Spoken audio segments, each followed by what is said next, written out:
국내 금융회사의 배임 횡령 등 금전 사고액이 2022년 1,100억 원에 육박하는 것으로 나타났습니다.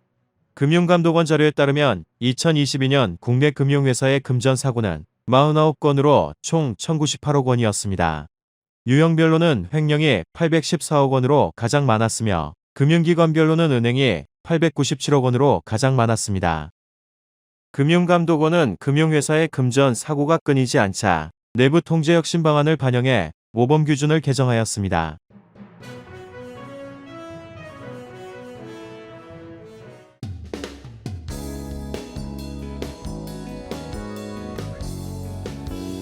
안녕하십니까. 자, 공인회계사 김용석이라고 합니다. 자, 오늘 첫 번째 강의를 진행하도록 하겠습니다. 자, 최근에 금융기관에서 굉장히 많은 금융사고가 발생하고 있습니다. 그래서 일단 첫 번째로 어떤 사고가 얼만큼 빈도로 또 금액이 얼만큼 되는지 금융감독원의 자료를 가지고 한번 살펴보도록 할게요. 자, 2022년도입니다. 2022년도 유형별 금융사고 현황을 보니까 자, 횡령, 배임, 사기, 기타. 자, 이런 게 바로 금융사고의 그 유형이라고 보시면 되고요. 그럼 건수로 보나 금액으로 보나 제일 많은 유형이 바로 횡령입니다. 횡령. 자, 횡령은 30건에 814억 정도의 금융사고 금액이 발생했다 보시면 되고요. 자, 두 번째 많은 금액상으로 많은 거는 배임입니다. 244억 원인데, 자, 건수로는 그 밑에 있는 사기가 12건으로 더 많습니다만 실제로 금액은 배임이 훨씬 더 많다고 보시면 될 것 같아요. 자, 그러면 이러한 2022년도 유형별 금융사고가 바로 직전 연도인 2021년도랑 비교했을 때 과연 증가했는지 감소했는지 한번 살펴보자는 겁니다. 자, 그럼 첫 번째 횡령. 자, 횡령을 보시면 2021년도에는 180억 원이 있어요. 근데 2022년도에 814억 정도 되니까 한 5배 정도가 증가했다고 보시면 되는데 특이한 건 건수는 줄었죠. 건수는 47건에서 30건으로 오히려 건수는 줄었습니다만 금액은 5배 이상 증가했다. 무슨 얘기입니까? 그만큼 한 건당 금융사고의 금액이 굉장히 커졌다는 것을 알 수가 있습니다.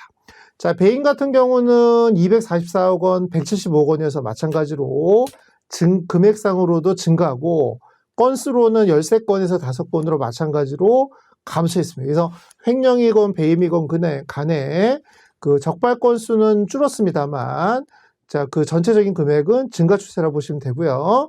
오히려 사기 같은 경우는 140억 원에서 37억 원으로 오히려 줄었다라고 보시면 되겠습니다. 자, 그렇다면 뭐 2021년도건, 2022년도건 자, 금융사고의 가장 많은 유형, 그죠? 금액상으로 보나 또는 발생 건수로 보나 가장 많은 유형이 바로 횡령이다. 자, 두 번째 유형이 바로 배임이다. 자, 그럼 우리가 금융기관에서 자, 이러한 금융사고를 방지하기 위한 내부 통제 구조, 또 직원들을 교육을 해야 된다면 주로 횡령 또는 배임과 관련된 어떤 내부 통제 구조 또는 그 전선 교육을 해야 되지 않느냐라는 걸 우리가 알 수가 있을 것 같습니다. 자, 그럼 이제 그걸 금융기관별로 파악을 해본 겁니다. 자, 그랬더니 횡령 파트는 은행이 제일 많았고요. 자, 그 다음이 저축은행이었고요. 그 다음이 손해보험순이었습니다. 자, 그 다음에 배임 같은 경우도 마찬가지로 은행이었고, 그 다음이 증권이었습니다. 자, 사기도 은행, 증권, 저축은행 순이었기 때문에, 물론 그 전체적인 금융기관의 규모가 커서도 그렇습니다만, 어쨌든 횡령, 배임, 사기 세 가지 유형 전부 다 은행이라는 금융기관이 가장 금액상으로 금융사고가 많았다. 그래서 은행 같은 경우 더더욱 그 내부 통제와 관련된 어떤 구축이 굉장히 중요하구나라는 걸 알 수가 있을 겁니다. 자, 그럼 도대체 우리가 횡령은 무엇이고, 배임은 무엇이고, 사기는 무엇인지 이걸 좀 정의하고 가야겠죠. 자, 그럼 우리 그 법이죠. 형법이건 민법이건 그 법에서 정한 정의를 잠깐 살펴보도록 하겠습니다. 자, 횡령이 뭐냐, 횡령. 자, 타인의 재물을 위탁받은 자. 주로 고객이겠죠. 금융기관이니까. 고객이 이제 예금을 맡긴 겁니다. 그럼 위탁받은 자가 신뢰관계를 배반해서 불법으로 재물을 차지하는 행위가 바로 횡령이다라고 보시면 되고요. 자, 그럼 배임은 뭐냐? 배임은 타인의 사물을 처리하는 자가 임무를 수행하지 않고요. 자기의 이익을 위해서 국가나 회사 등의 재산상의 손해를 주는 행위를 바로 배임이라고 보시면 되겠습니다. 그래서 횡령과 배임은, 자, 횡령은 직접 그 재물을 가지고 간 것이고요. 배임 같은 경우는 국가나 회사에 어떤 피해를 입힌 걸 우리가 배임이다라고 할 수가 있을 겁니다. 사기는 뭐냐?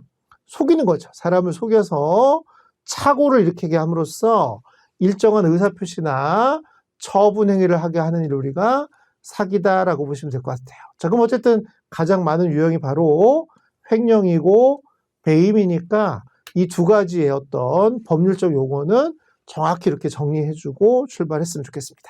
이 강의는 EPS 코리아에서 유료로 수강할 수 있습니다.